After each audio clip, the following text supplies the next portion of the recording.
বের হয়ে যাও। রুদ্রা প্লিজ, আমি কোথায় যাব? রুদ্রা প্লিজ আমার সাথে এমন করো না।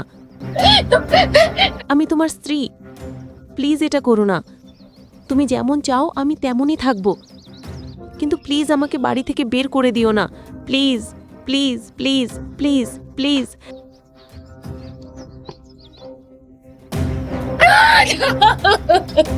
এখন আমি কোথায় যাব?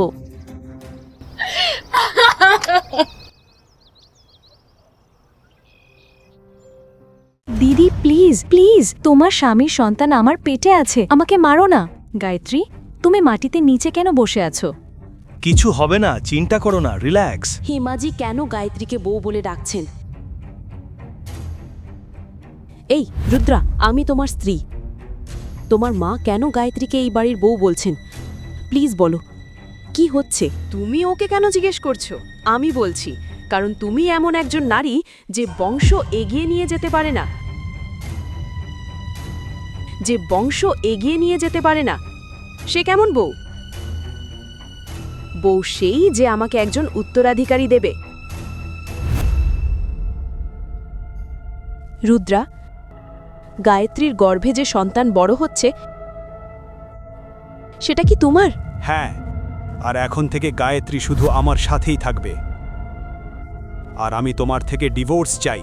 রুদ্রার কথা শুনে আন্তারা ভেতর থেকে ভেঙে পড়ে। তার নিজের বোনই তার সতীন হয়ে গেছে, আর তার নিজের স্বামী তাকে নিজের জীবন থেকে বের করে দিতে চাইছে শুধু এই কারণে যে সে মা হতে পারবে না। তুমি এত নিচু মনের মেয়ে, তোমার লজ্জা করে না? তুমি নিজের দিদির সংসার নষ্ট করেছো। লজ্জাহীন, তুমি কি ভুলে গেছো আমি আর মামা তোমাকে বড় করেছি আর তোমাকে বিদেশে পড়তে পাঠিয়েছি যাতে তোমার ভালো ভবিষ্যৎ হয়? তার জন্য আমি আমার যৌবন হারিয়েছি, আর এখন তুমি তোমার যৌবন দেখিয়ে আমার সংসার ভাঙতে চাইছো? আমার উপর উপকার দেখানো বন্ধ করো। আমি কি তোমাকে এসব করতে বলেছিলাম ত্যাগের মূর্তি হতে? আর আমার মা বাবা যা করেছে সেটা তাদের দায়িত্ব ছিল। আর যাই হোক, আমার মাথা ফেটে যাচ্ছে ব্যথায়। এই নাটক বন্ধ করো। নাটক? তোমার এই নাটক যথেষ্ট হয়েছে।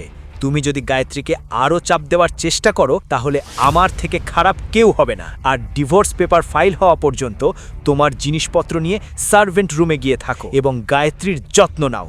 হ্যাঁ ছেলে, একদম ঠিক বলেছ। যে বউ আমার বংশ এগিয়ে নিয়ে যাবে তার যত্নে যেন কোনো কমতি না থাকে, না হলে আমি ওকে ছাড়ব না। একজন নারী হয়ে তুমি আরেকজন নারীর সম্পর্কে এত খারাপ কথা কিভাবে বলতে পারো? যদি আমার মা হতে সমস্যা থাকে তাহলে আমি IVF এর সাহায্য নিতে পারতাম। তার জন্য আমার সংসার ভাঙার কোনো দরকার ছিল না। মা, এখন আমি গায়ত্রীর জন্য একই প্রার্থনা করব। সে বংশের উত্তরাধিকারী পাওয়ার স্বপ্ন দেখছে, আর সেটা হয়তো কোনোদিন পূরণই হবে না। যথেষ্ট। আর একটা কথাও না। তোমার জিনিসপত্র নিয়ে সার্ভেন্ট রুমে চলে যাও, বুঝেছো? ডিভোর্স না হওয়া পর্যন্ত আমি তোমার স্ত্রী। ডিভোর্স ফাইনাল হয়ে গেছে। এখানে আসো। চলো মা। এটা বলে রুদ্র অন্তরাকে উপেক্ষা করে নিজের ঘরে চলে যায়। অন্তরা ছোটবেলা থেকে খুব শান্ত স্বভাবের। তার মা অনেক আগেই মারা গেছেন, কিন্তু তার মামা কখনোই তাকে মায়ের অভাব অনুভব করতে দেননি। সে তার শৈশব কাটিয়েছে চাউলের একটি ছোট ঘরে চরম দারিদ্র্যের মধ্যে। গায়ত্রীর পড়াশোনা যেন বন্ধ না হয় সেই জন্য অন্তরা নিজের পড়াশোনা ছেড়ে দেয়, কিন্তু গায়ত্রী সব সময় তাকে কটাক্ষ করে এবং অপমান করার চেষ্টা করে। এখন প্রতিদিন অন্তরার জীবনে ষড়যন্ত্রের বিষ ছড়াতে গায়ত্রী তার স্বামীর সাথে বিয়ে না করেই তার শ্বশুর বাড়িতে থাকতে শুরু করেছে। এখন অন্তরার প্রতিটা সকাল অপমান দিয়ে শুরু হয়। রুদ্র বেবি, আমার গলা খুব শুকিয়ে গেছে। অন্তরা, যাও গায়ত্রীর জন্য জুস নিয়ে আসো। অন্তরার ইচ্ছে হচ্ছিল গায়ত্রীর মুখ ছিঁড়ে ফেলতে, কিন্তু গায়ত্রীর গর্ভাবস্থা আর রুদ্রের লাগ মনে করে সে চুপচাপ রান্নাঘরে জুস আনতে যায়।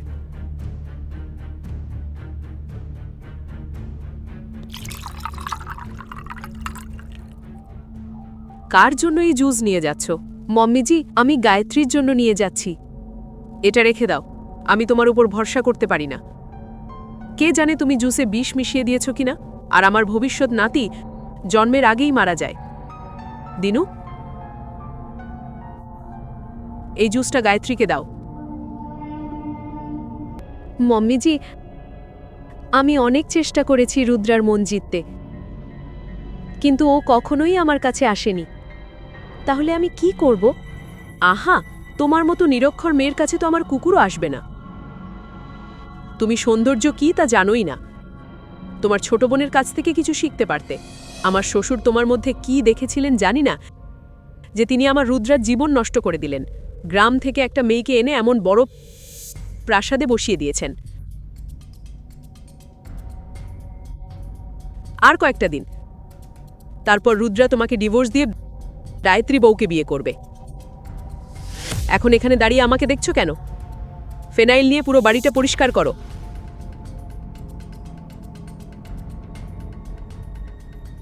পুরো বাড়ি পরিষ্কার করার পর যখনই সে রুদ্রর সাথে কথা বলার সুযোগ পায়, সে রুদ্রর ঘরে যায়। কিন্তু রুদ্রকে গায়ত্রীর হাত চুমু খেতে দেখে তার চোখে জল এসে যায়।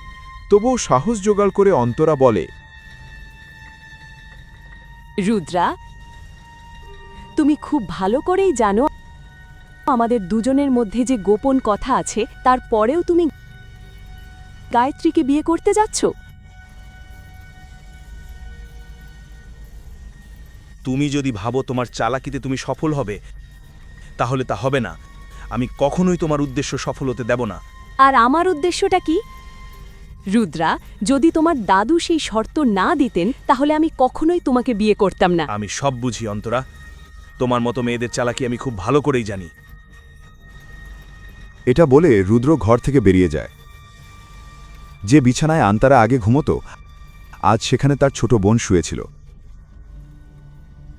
ঠিক তখনই সে বিছানা থেকে উঠে আগুনে ঘি ঢালার মতো এমন কিছু করল যা আন্তারা স্বপ্নেও কল্পনা করতে পারেনি। এখন আসল নাটক শুরু হয়। আন্তারা, তুমি এই সাবানের জল মেঝেতে কেন ফেলেছ? আমি তো এখনই পড়ে যেতে পারতাম। রুদ্র, রুদ্র, এটা দেখো। রুদ্র দৌড়ে আসে, তার মাও তার সাথে থাকে। রুদ্র, ও আমাকে ফেলে দিয়ে আমাদের বাচ্চার ক্ষতি করতে চাইছে। রুদ্র, আমি জল ফেলিনি। চুপ কর। কিভাবে তুমি আমার সঙ্গে তর্ক করছো? এক মুহূর্তের জন্য অন্তরা মনে করেছিল, যাই হোক না কেন রুদ্র তাকে বাড়ি থেকে বের করে দেবে না। বের হয়ে যাও। রুদ্রা, প্লিজ, আমি কোথায় যাব? রুদ্রা, প্লিজ আমার সাথে এমন করো না। আমি তোমার স্ত্রী, প্লিজ এটা করো না। তুমি যেমন চাও আমি তেমনই থাকব, কিন্তু প্লিজ আমাকে বাড়ি থেকে বের করে দিও না। Please, please, please, please, please.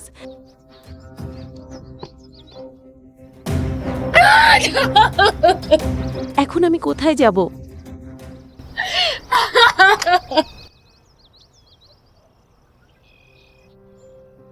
অন্তরাকে চিরদিনের জন্য বাড়ি থেকে বের করে দেওয়ার গায়ত্রীর পরিকল্পনা সফল হয়েছিল। তার পথের কাঁটা এখন অবশেষে সরে গেছে বলে সে মনে করল।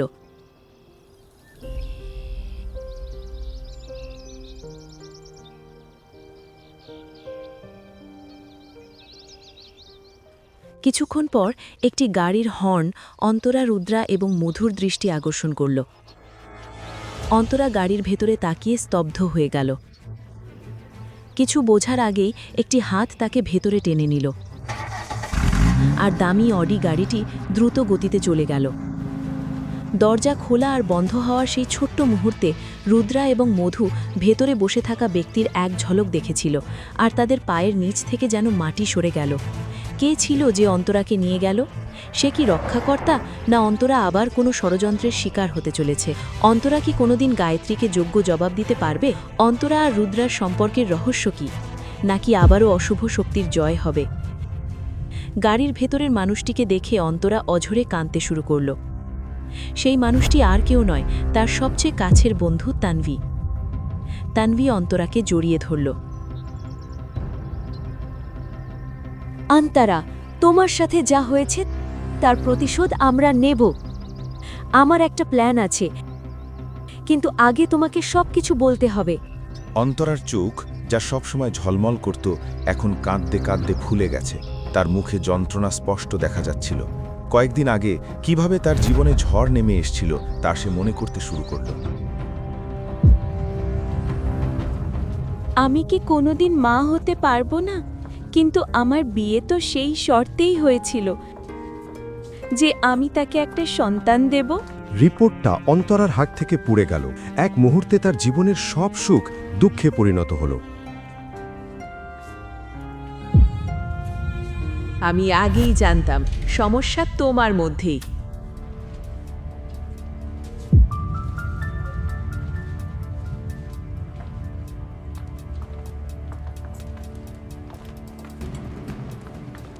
তাই তো 4 বছরেও তুমি একটা সন্তান জন্ম দিতে পারোনি। প্লিজ প্লিজ বাড়ি গিয়ে কথা বলি। কেন এখানে লজ্জা পাচ্ছ? 4 বছর ধরে আমাকে ঠাকুমা বানাতে না পারার সময় তোমার লজ্জা হয়নি? তুমি আমাদের পরিবারে আসার পর থেকেই আমাদের ভাগ্য খারাপ হয়ে গেছে। শাশুড়ির তিরস্কার সহ্য করছিল অন্তরা। তখনই সে হাসপাতালের করিডোরে তার স্বামী রুদ্রকে আসতে দেখল। রুদ্রা,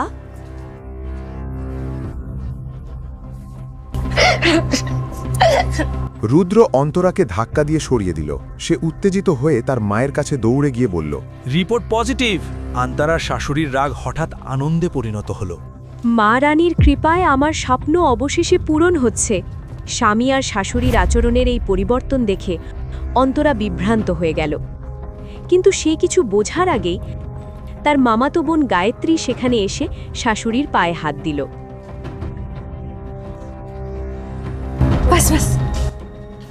আশীর্বাদ রইল মা, দীর্ঘায়ু হও। তোমার জন্যই আমার স্বপ্ন পূরণ হতে যাচ্ছে। আমি নিশ্চিত তোমার গর্ভই রুদ্রের বংশ এগিয়ে নিয়ে যাবে। অন্তরার উপর যেন বজ্রপাত হলো। সে বিশ্বাসই করতে পারছিল না যে তার নিজের বোনের মতো মানুষটাই তার সংসার ভেঙে দিয়েছে।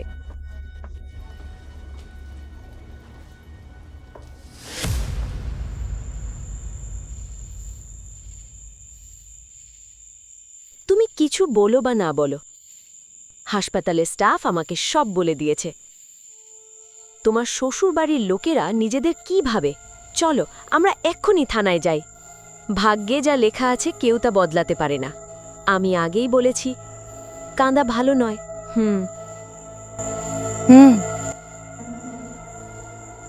হয়তো তাই আমি এই অবস্থায় আছি। তানভি, তুমি তো সবসময় বলতে একটু পান করো আর সব দুঃখ ভুলে যাও, তাই না?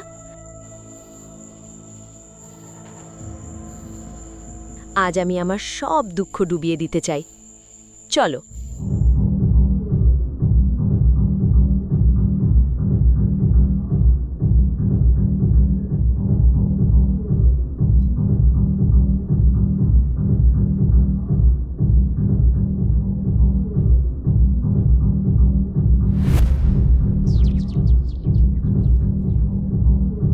কেমন লাগছে? দিদি প্লিজ প্লিজ, তোমার স্বামীর সন্তান আমার পেটে আছে, আমাকে মারো না। আর আমি তোমার থেকে ডিভোর্স চাই।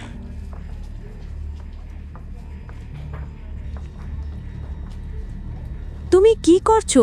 কতটা খাবে তুমি? ওয়েটার, ওয়েটার,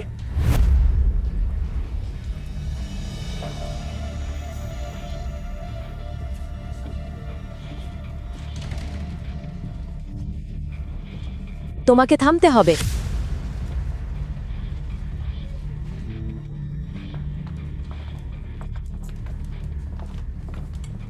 ওকে রুম নাম্বার 607-এ নিয়ে যাও। Room number 607? কিন্তু ওটা তো... তুমি ওর সাথে যাও, আমি এটিএম থেকে কিছু টাকা তুলে আসছি, ঠিক আছে? তানভি কি অন্তরার বিরুদ্ধে কোনো ষড়যন্ত্র করছিল? সেই রাতে অন্তরা পুরোপুরি মদের নেশায় ডুবেছিল। সে টলতে টলতে রুমের দিকে এগোচ্ছিল।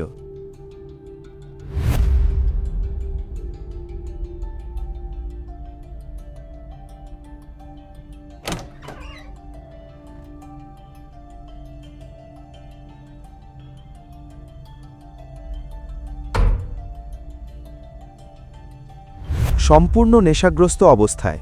তানভি যে রুমের কথা বলেছিল সেখানে পৌঁছে অন্তরা অদ্ভুত কিছু অনুভব করল।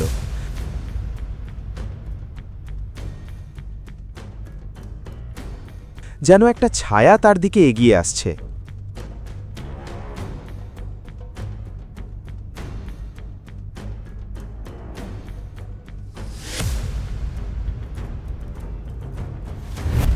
মনে হচ্ছিল সে ছাড়াও রুমে আর কেউ আছে।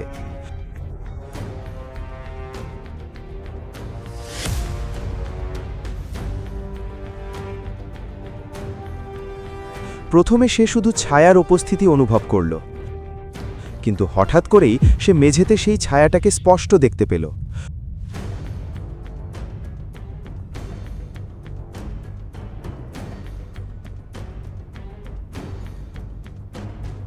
ভয়ে আর আতঙ্কে অন্তরা জ্ঞান হারিয়ে অজ্ঞান হয়ে গেল।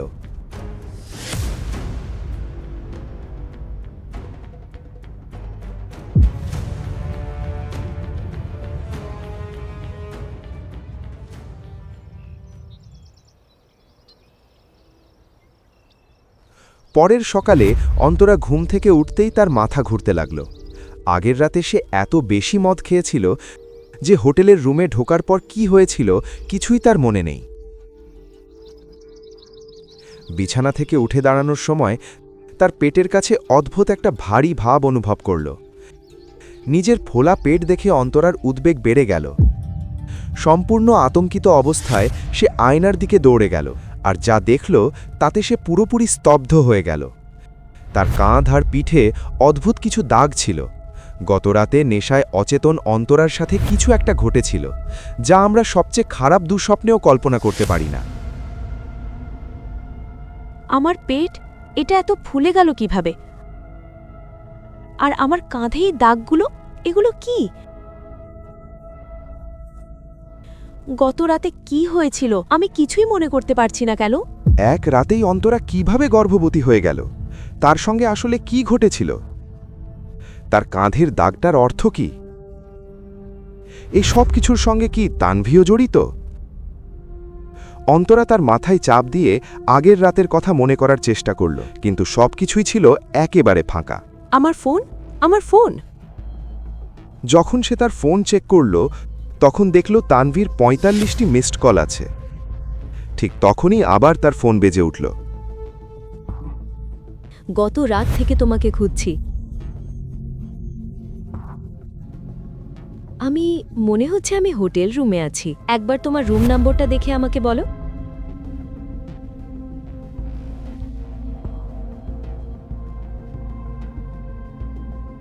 $607।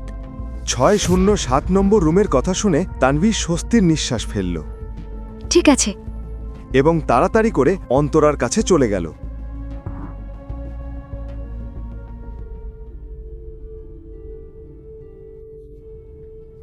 তোমার এই অবস্থা কিভাবে হলো? আর তোমার পেট এতটা ফুলে গেল কিভাবে? আমাদের এখনই ডাক্তারের কাছে যেতে হবে।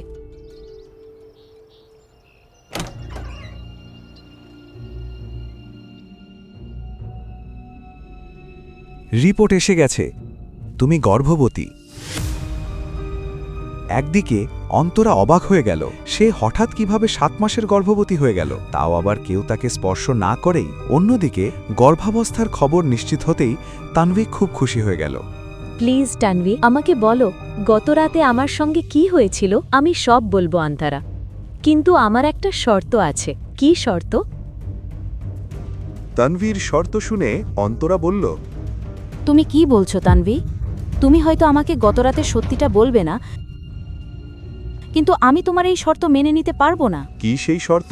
তানভী ভাবছিল অন্তরা কি আদৌ গতরাতের সত্যটা জানতে পারবে, যেখানে অন্তরা গতরাতের সত্য জানার চেষ্টা করছিল। অন্যদিকে রুদ্র হাসপাতালে গায়ত্রীর চেক আপ করাচ্ছিল, আর গায়ত্রী আগের মতোই নতুন নাটক শুরু করেছিল।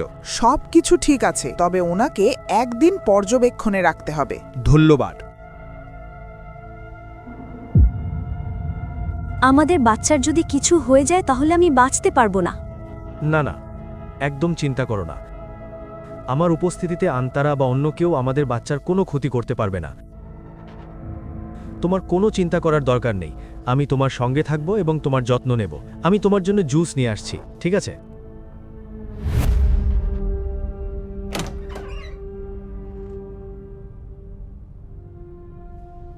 এখনো পর্যন্ত ছবিগুলো কেন আসেনি? ম্যাডাম, মেয়েটা ছাড়া আমরা ছবি কোথা থেকে পাঠাবো? আমরা সারা রাত তাকে খুঁজেছি কিন্তু পাইনি। কোথায় উধাও হয়ে গেল?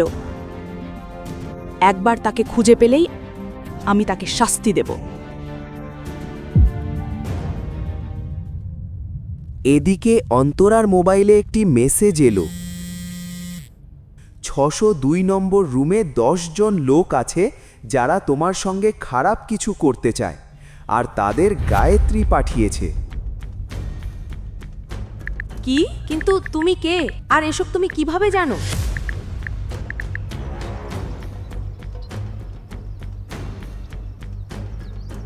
আমি সেই ব্যক্তি যে গতরাতে তোমার সঙ্গে ছিলাম।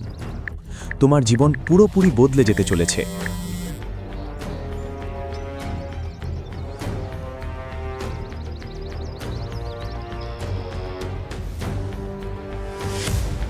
তুমি কি জানো গতরাতে আমার সঙ্গে কি হয়েছিল আর কিভাবে আমি এক রাতেই 7 মাসের গর্ভবতী হয়ে গেলাম?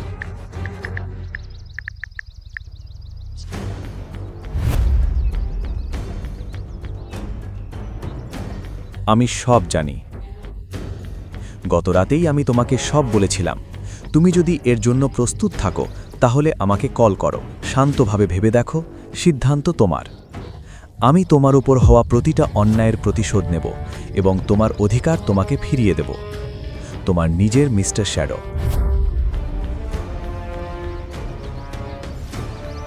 শেষ পর্যন্তই মিস্টার শ্যাডোকে? আর গতরাতে কি হয়েছিল আমি কিছুই কেন মনে করতে পারছি না? এই সব প্রশ্নের উত্তর শুধু মিস্টার শ্যাডোই দিতে পারে। ভয় আর উৎকণ্ঠায় অন্তরা অবশেষে মিস্টার শ্যাডোকে ফোন করল।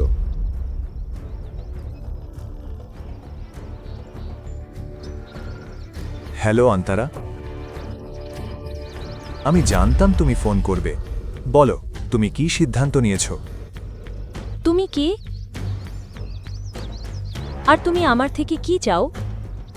আমার সঙ্গে যা হয়েছে তার প্রতিশোধ নিতে তুমি কেন চাও? আমি তোমার বন্ধু না শত্রু তার সময়ই বলবে। কিন্তু একটা কথা মনে রেখো, এই মুহূর্তে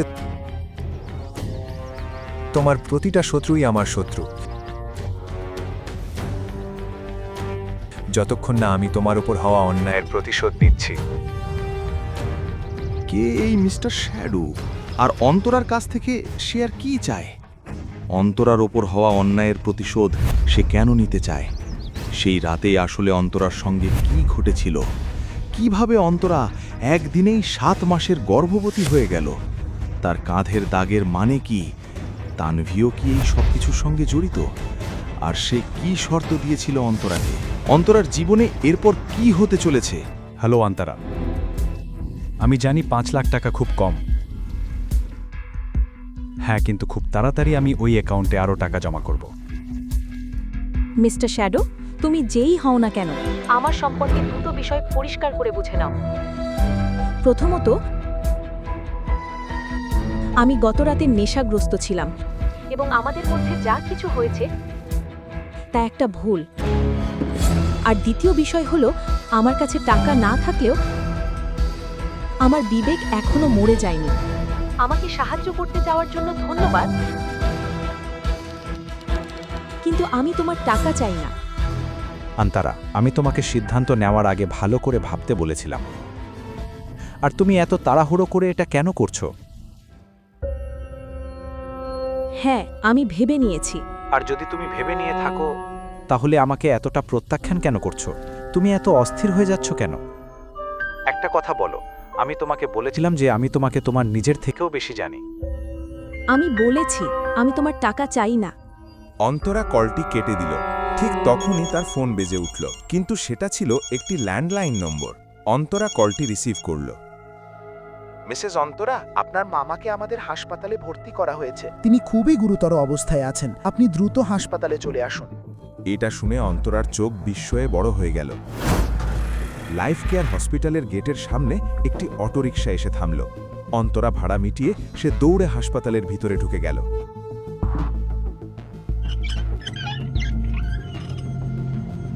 excuse me sister, Mukund Bansal আমার মামা, ওনার কি হয়েছে? হ্যাঁ, তিনি সকালে চেকআপের জন্য এসেছিলেন, তারপর একটা ফোন পান। হঠাৎই তার রক্তচাপ কমে যায়, তিনি এখন আইসিইউতে আছেন। এটা শুনে অন্তরা খুব নার্ভাস হয়ে পড়ল। মুকুন্দ বনসল ছিলেন গায়ত্রীর বাবা এবং অন্তরার বড় মামা। তিনি আগে হার্ট অ্যাটাক করেছিলেন, আর তিনি ছোটবেলা থেকে অন্তরাকে মা বাবা দুজনের ভালোবাসা দিয়েছিলেন। অন্তরার চোখে জল এসে গেল। তখনই আইসিইউর ডাক্তার বাইরে এলেন। ডক্টর, আমি অন্তরা, মুকুন্দ বনসাল আমার মামা, উনি কি ঠিক আছেন? দেখুন, তার অবস্থা খুবই সংকটজনক। আমাদের অপারেশন করতে হবে। আমরা আর অপেক্ষা করতে পারি না। দয়া করে 3 লক্ষ টাকা জমা দিন, যাতে আমরা দ্রুত অপারেশন শুরু করতে পারি।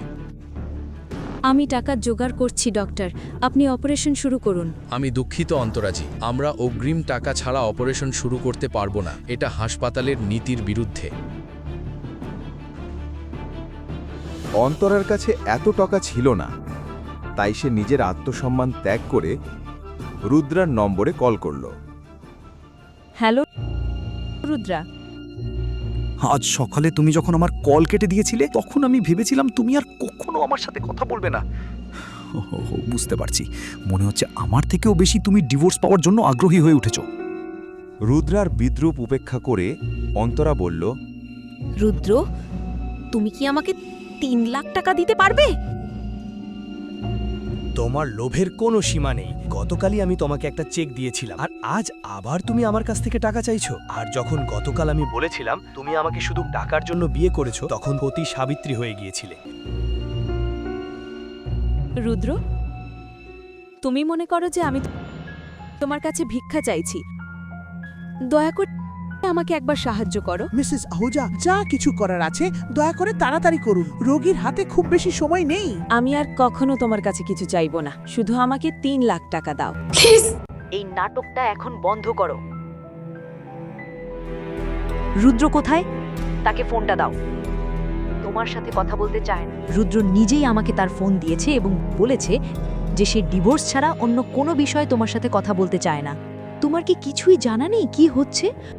মামা হাসপাতালে অসুস্থ, আর তার চিকিৎসার জন্য তোমার টাকা দরকার, তাই তো? দয়া করে রুদ্রকে বলো আমাকে 3 লাখ টাকা দিতে। আমি প্রতিশ্রুতি দিচ্ছি আমি ধীরে ধীরে তোমাদের সব টাকা ফেরত দেব।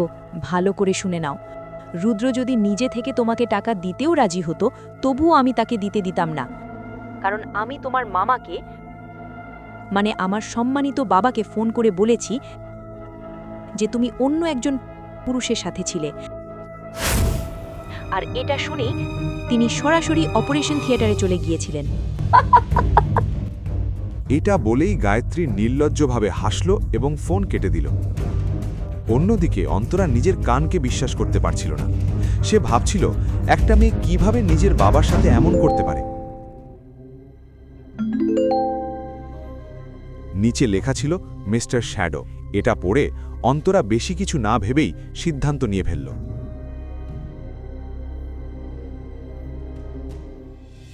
সে তার ওয়ালেট থেকে মিস্টার শ্যাডোর ডেবিট কার্ড বের করল এবং নার্সকে জিজ্ঞেস করল টাকা জমা দেওয়ার সাথে সাথেই অন্তরার মামার অপারেশন শুরু হয়ে যাবে কিনা। অপারেশন অনেকক্ষণ ধরে চলল, কিন্তু অন্তরা সেখান থেকে এক পাও সরল না। 12টায় রুদ্র অন্তরাকে ফোন করল। অন্তরা, আমি ফ্যামিলি কোর্টের বাইরে দাঁড়িয়ে আছি। তুমি কোথায় পৌঁছেছো? আমি আসতে পারবো না। অন্তরা, তুমি বলেছিলে তুমি আসবে। তুমি তোমার কথা থেকে ফিরে যাচ্ছ। না, আমিও যত তাড়াতাড়ি সম্ভব তোমার থেকে মুক্তি পেতে চাই। তাহলে দয়া করে এসো, আমার কাছে খুব বেশি সময় নেই। আর আমিও তোমার জন্য আমার সময় নষ্ট করতে চাই না রুদ্রা। মামার অপারেশন চলছে, তাই আমি আসতে পারছি না। উনি স্টেবল হলে আমি তোমাকে জানাবো। আমি তোমাকে টাকা দিতে অস্বীকার করেছিলাম বলে তুমি এই সব চালাকি করছো? এর মানে কি? একদমই না। তোমার টাকা শুধু তোমার গার্লফ্রেন্ড গায়ত্রীকেই দাও, আমার চাই না। এটা বলে অন্তরা শুধু ফোন কেটে দিল না, বরং সেটি বন্ধও করে দিল। অন্তরার মামার অপারেশন সন্ধ্যা পর্যন্ত চলল। কয়েক ঘন্টা পরে ডাক্তার বাইরে এসে ভালো খবর দিলেন। অন্তরা মন থেকে ডাক্তারকে ধন্যবাদ জানালো। কৃতজ্ঞতা প্রকাশ করার পর অন্তরার মামা মুকুন্দকে আবার ওয়ার্ডে নিয়ে যাওয়া হলো।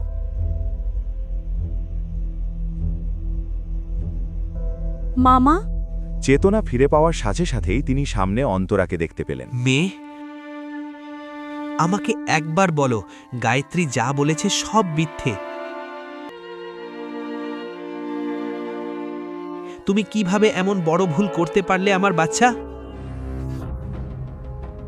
ব্যাপারটা মোটেও সেরকম নয়। এখন আপনার কোনো স্ট্রেস নেওয়া উচিত নয়। রুদ্র কি এসব জানে? হয়তো না। এখন থেকে সাবধান থেকো মেয়ে। ঈশ্বর না করুন এমন কোনো ভুল আবার হয়, এর জন্য তোমার বিয়ে ভেঙে যাবে। মারা যাওয়ার পর আমি তোমার মাকে কি বলবো? মুকুন্দ কথা শেষ করতেই দরজা খোলা শব্দ শোনা গেল। আন্তারা সেই দিকে তাকিয়ে সম্পূর্ণ হতবাক হয়ে গেল। সেখানে রুদ্র দাঁড়িয়েছিল, আর তার সাথে গায়ত্রীও এসেছিল। এখন কেমন লাগছে? আরে রুদ্র বাবা, এসো এসো, বসো। অন্তরামে রুদ্র এত ব্যস্ত, ওকে অপারেশনের কথা বলার কি দরকার ছিল? ওর কাজ অযথা ব্যাহত হয়েছে। মামা, অন্তরা আমাকে ফোন করেনি। আমি এখানে গায়ত্রীর জন্য এসেছি। গায়ত্রীর জন্য? মানে? বাবা, আপনার স্বাস্থ্যের খোঁজ নেওয়ার সাথে সাথে আমি আপনাকে আরেকটা কথা বলতেও চেয়েছিলাম, তাই আমরা দুজনেই এখানে এসেছি। এটা বলে গায়ত্রী শয়তানি দৃষ্টিতে অন্তরার দিকে তাকালো। যদি গায়ত্রী গত 48 ঘন্টায় যা যা হয়েছে সব মুকুন্দকে বলে দেয়, তাহলে তিনি বেঁচে থাকতে পারবেন না। এখন অন্তরা কি করবে? সে কি গায়ত্রীকে থামাতে পারবে, নাকি সে তার সেই মামা হারাবে যিনি তার মা বাবার মতো? আসলে বাবা, রুদ্র এখন শুধু আমার জামাই বাবু নয়, সে হলো একটা তার বসও। গায়ত্রী এখন রুদ্রর কোম্পানিতে কাজ করছে, আর রুদ্র তার কাজের খুব প্রশংসাও করে।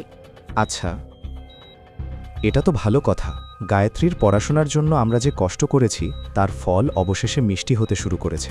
আপাতত অন্তরা গায়ত্রীকে থামাতে পেরেছিল, কিন্তু কখন গায়ত্রী কিছু বলে ফেলবে তার কোনো নিশ্চয়তা ছিল না। আরে তোমরা সবাই দাঁড়িয়ে আছো কেন? বসো। আমরা শুধু আপনার খোঁজ নিতে এসেছিলাম। এখন আপনি ভালো আছেন তাই আমরা যাচ্ছি। আসলে আমার অফিসে দেরি হয়ে যাচ্ছে, তাই আমাকে বেরোতে হবে। তোমরা সবাই তোমাদের কাজ করো, আমাকে নিয়ে চিন্তা করো না। আপনার যদি কোনো কিছুর দরকার হয় আমাকে ফোন করবেন, বা গায়ত্রীকেও ফোন করতে পারেন। রুদ্রর এই পরিপক্কতা দেখে মুকুন্দ সব সময় মনে করতেন যে অন্তরা খুব ভাগ্যবতী যে এমন একজন ভদ্রলোককে পেয়েছে। আজ এত ব্যস্ততার মাঝেও সে সময় বের করে তাকে দেখতে এসেছে। এতে মুকুন্দর তার প্রতি সম্মান আরও বেড়ে গেল। রুদ্র বাবা। জি মামা, আমি খুশি যে গায়ত্রী তোমার সাথে কাজ করছে। যদিও সে তোমার শ্যালিকা, তবুও এই সম্পর্কের জন্য তার কোনো ভুল যেন তুমি উপেক্ষা না করো। তার দরকার হবে না, গায়ত্রী খুব ভালো কাজ করছে। রুদ্র বাবা, আরেকটা বিষয় ছিল যেটা আমি তোমার সাথে কথা বলতে চেয়েছিলাম। জি বলুন। বাবা, আমার ডাক যে কোনো সময় আসতে পারে, তাই যাওয়ার আগে আমি তোমাদের দুজনের সন্তানদের সাথে খেলতে চাই।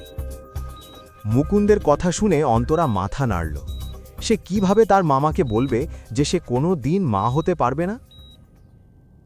পাপা, হয়তো আপনি জানেন না, কিন্তু এই অন্তরা কখনো আমি ভুলে গিয়েছিলাম।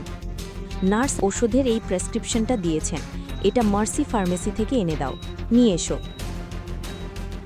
আমি রুদ্রর সাথে একা কথা বলতে চাই। সিস্টার, এমন কি কথা যা এত ব্যক্তিগত যে সবার সামনে বলা যায় না? তাছাড়া আমরা তো সবাই পরিবার, লুকানোর কি আছে, তাই না রুদ্র? মনে হচ্ছে বিদেশে পড়াশোনা করে তুমি ওয়েস্টার্ন কালচারটা বেশ ভালোই শিখে এসেছো। তুমি তোমার জামাইবাবুকে নাম ধরে ডাকছো? গায়ত্রী, স্বামী স্ত্রীর ব্যক্তিগত ব্যাপারে কেউ হস্তক্ষেপ করে না। এখন যাও, ওষুধ নিয়ে আসো।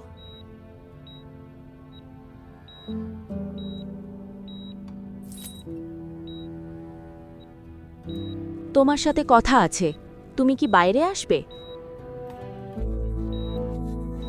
আজ মামার অপারেশন হয়েছে, আর তুমি দেখেছ তার অবস্থা খুবই গুরুতর। ডাক্তার বলেছেন তাকে কোনো ধরনের স্ট্রেস দেওয়া যাবে না, না হলে তার অবস্থা আরও খারাপ হয়ে যেতে পারে, আর এবার তাকে বাঁচানো আরও কঠিন হবে। তাই আমাদের ডিভোর্সের ব্যাপারটা ওনার জানা উচিত নয়, না হলে তিনি এই ধাক্কা সহ্য করতে পারবেন না। তাকে কিছু বলো না। প্রথমত আমাকে স্ত্রীর মতো হুমকি দেওয়া বন্ধ করো। যদিও আইনগতভাবে আমাদের ডিভোর্স হয়নি, কিন্তু মন থেকে আমরা অনেক আগেই আলাদা হয়ে গেছি। আমরা 4 বছর একসাথে থাকার সময়ও তুমি আমাকে কখনো কোনো অধিকার দাওনি, তাহলে এখন আলাদা হয়ে যাওয়ার পর আমি তোমাকে কি আদেশ দেব রুদ্রা? আমাদের 4 বছরের বিবাহিত জীবনে আমি কখনো তোমার কাছে কিছু চাইনি, কিন্তু আজ আমি তোমার কাছে ভিক্ষা চাইছি। উনি যেন কিছুই জানতে না পারেন। তুমি ভাবছো আমার কথা শুনলে তুমি হেরে যাবে আর আমি জিতে যাব? এটা জেতা হারার ব্যাপার নয় রুদ্রা, এটা কারো জীবনের প্রশ্ন। উনি আমার মামা, কিন্তু গায়ত্রীর বাবাও।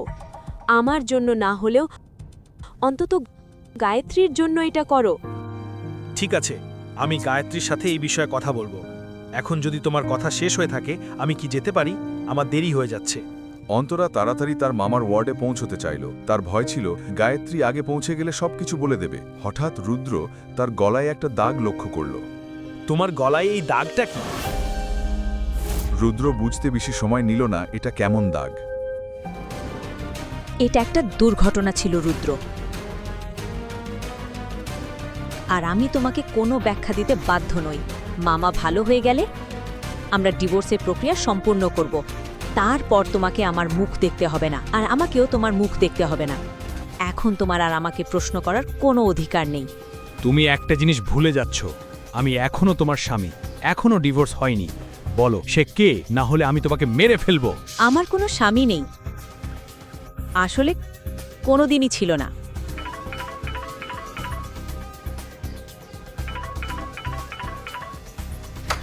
অন্তরা তার কোয়ার্ডের দিকে এগিয়ে গেল। তার একটাই ভয় ছিল একা পেয়ে গায়ত্রী যেন তার বাবাকে সবকিছু বলে না দেয়। মামা, গায়ত্রী কি ওষুধ নিয়ে আসেনি? না, কি হয়েছে? রুদ্র কি ফিরে আসেনি? রুদ্রর একটা ফোন এসেছিল, তাই তাকে যেতে হয়েছে। কিন্তু সে আমাকে বলেছে আপনাকে জানাতে যে সে কাল অবশ্যই আপনাকে দেখতে আসবে। তুমি খুব ভাগ্যবতী মেয়ে, এমন একজন বুঝদার স্বামী পেয়েছো। আমি আপনার ওষুধ নিয়ে আসছি।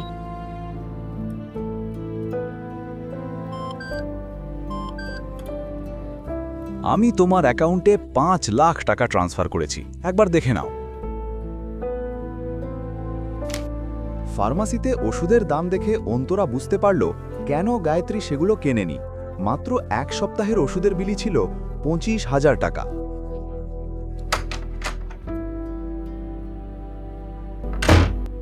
আমি ওষুধ নিয়ে এসেছি, এগুলো এখানে রাখছি। আমাকে এখন যেতে হবে, কিন্তু আমি কাল সকালে তাড়াতাড়ি ফিরে আসব। যখন অন্তরা হোটেল ওশেন স্টারে ঢুকল, তখন রাত 9টা বাজতে 10 মিনিট বাকি। সে জানতে চাইছিল মিস্টার শ্যাডোকে, কিন্তু একই সাথে তার একটু নার্ভাস লাগছিল। অন্তরা রুম নম্বর 607-এর সামনে থামল। সে গভীর শ্বাস নিল এবং দরজার দিকে হাত বাড়ালো। তার হাত সামান্য কাঁপছিল। অন্তরা ধীরে দরজা খুলে ভিতরে ঢুকল।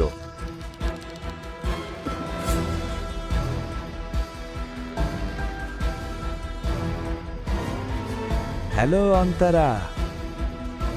ম্লান আলোতে অন্তরা দেখতে পেল জানালার কাছে একজন মানুষের ছায়া দাঁড়িয়ে আছে। অন্তরা কি জানতে পারবে মিস্টার শ্যাডোকে? সত্যি কি এমন কোনো মানুষ আছে, নাকি তার বিরুদ্ধে কোনো ষড়যন্ত্র করা হচ্ছে? তার হাতে একটি গ্লাস ছিল, সে সম্ভবত পান করছিল। ভিতরে আসো। অন্তরা ধীরে ধীরে মিস্টার শ্যাডোর দিকে এগোতে লাগল। তার হৃদয়ে জোরে ধুকপুক করছিল, কিন্তু সে এখনও জানত না লোকটা দেখতে কেমন। মিস্টার শ্যাডো, আমি কি একটা ড্রিঙ্ক নিতে পারি? জানো, আমি এই ওয়াইনটা বিশেষ করে তোমার জন্য ফ্রান্স থেকে এনেছি। আমি মদ খাই না। আমি আগের জন্য খুব দুঃখিত। তোমাকে কষ্ট দেওয়ার কোনো ইচ্ছে ছিল না। যদি তোমার কোনো ক্ষতি হয়ে থাকে, আমি তার ক্ষতিপূরণ দিতে প্রস্তুত। ঠিক আছে, তাহলে আমার রাগের ক্ষতিপূরণ কিভাবে দেবে মিসেস আন্তারা আহুজা? তুমি আমার পুরো নাম জানো? আমি তোমাকে তোমার নিজের থেকেও বেশি চিনি। অন্তরা অনুভব করল এই মানুষটার মধ্যে এক ধরনের অদ্ভুত আকর্ষণ আছে, যা তার মাথায় প্রভাব ফেলছে। সে একজন বিবাহিত নারী যে কখনো মা হতে পারবে না, আর সেই কারণেই তার শাশুড়ি ও স্বামী তাকে বাড়ি থেকে বের করে দিয়েছিল। কিন্তু অন্তরা বুঝতে পারছিল না কেন মিস্টার শ্যাডো তার জন্য এত টাকা খরচ করতে চাইছে। আমি কে? আমি কি করি? আমি কাকে বেছে নিই? এগুলো আমার ব্যক্তিগত বিষয়। এ নিয়ে তোমাকে কোনো ব্যাখ্যা দেওয়ার দরকার নেই। আমি দুঃখিত মিস্টার শ্যাডো। তাহলে আমরা কিসের অপেক্ষা করছি? এখন প্রেমের গান শুরু করা যাক।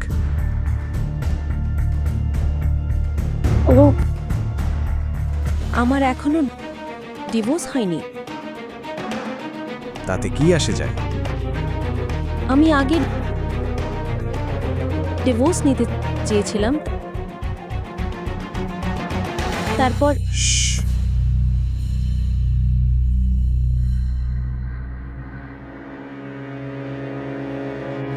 তুমি এখনো সেই অবিশ্বস্ত স্বামীর প্রতি অনুগত। সে তোমাকে তোমার নিজের কাজিনের সাথে প্রতারণা করেছে এবং একসাথে তোমাকে তোমার নিজের বাড়ি থেকে বের করে দিয়েছে। তুমি আমার আন্তারা।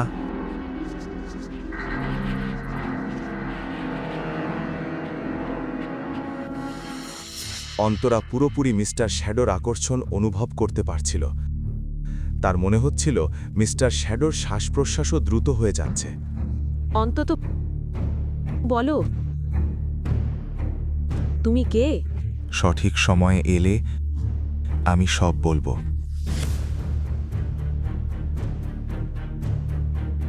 আমি তো জানিই না তুমি কে। এমনও হতে পারে অন্য কেউ সুযোগ নিয়ে তোমার জায়গা নিয়ে নেবে। কেউ তোমাকে স্পর্শও করতে পারবে না, একা ঘুমানো তো দূরের কথা।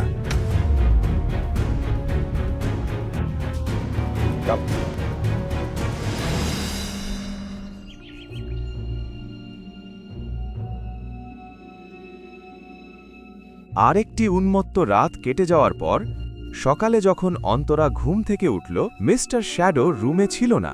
তার গত রাতের ঘটনাগুলো মনে পড়ল। যদি সবটাই একটা স্বপ্ন হতো। ঠিক তখনই তানভি ঢুকল এবং বলল, মানে 2025 সালে কে আর টেক্সট মেসেজ পাঠায় বলো তো? আমার বাবা পর্যন্ত হোয়াটসঅ্যাপ ব্যবহার করেন। আচ্ছা, এসব ঝেড়ে বলো, সে দেখতে কেমন? আমি জানি না, অন্ধকার ছিল তাই ঠিকমতো দেখতে পারিনি। অন্তত তার উচ্চতা আর গঠন তো। এটা শুনে আন্তারা মিস্টার শ্যাডোর শক্ত হাত আর প্রশস্ত বুকের কথা মনে করল। হ্যাঁ, লম্বা আর তাকে মনে করতেই তোমার গাল লাল হয়ে গেল কেন? এমন কিছু নেই। যাই হোক, সে যেই হোক, সে খুব ধনী মানুষ। মানে তুমি তার কাছ থেকে 10 লাখ টাকা পেয়েছো, তাও আবার এভাবে? আমি বলছি সে অবশ্যই তোমাকে পছন্দ করে। আমি বিবাহিত বন্ধু। হ্যাঁ, রুদ্রা কি তোমার কাছে জিজ্ঞেস করে গায়ত্রীর সাথে সম্পর্ক শুরু করেছিল? তুমি মিস্টার শ্যাডোর সাথে থাকতে চাও কি না সেটা তোমার সিদ্ধান্ত, কিন্তু আমার মতে তোমার যত তাড়াতাড়ি সম্ভব রুদ্রাকে ডিভোর্স করা উচিত, যাতে তোমাকে আর তার সেই নোংরা মুখ দেখতে না হয়। তন্বী ঠিকই বলেছিল। আন্তারা আহুজা পরিবার আর গায়ত্রীর জন্য যা করার ছিল সবই করেছে, এখন তাদের নিয়ে ভাবার দরকার নেই। তাই তার যত তাড়াতাড়ি সম্ভব রুদ্রকে ডিভোর্স করা উচিত। না, এটা হতে পারে না। কেন নয়? মানে কেমন মানুষ এমনভাবে একজন অচেনা মানুষকে লাখ লাখ টাকা দেয়? হ্যাঁ, আমিও বুঝতে পারছি না। আমি বিবাহিত এবং সন্তান জন্ম দিতে পারি না, তারপরও সে আমার জন্য এত কিছু করছে কেন? কে এই মিস্টার শ্যাডো এবং কেন সে নিজের মুখ দেখাচ্ছে না? এই মানুষের রহস্য কি? সে কি সত্যিই একজন বিকৃত মানুষ? সে কি সত্যি আন্তারাকে সাহায্য করতে চায়, নাকি এটা কোনো ষড়যন্ত্র? পরবর্তী কাহিনী জানতে দেখুন পরের এপিসোড শুধুমাত্র পকেট এফএমে। লিঙ্কটি বিবরণে দেওয়া আছে।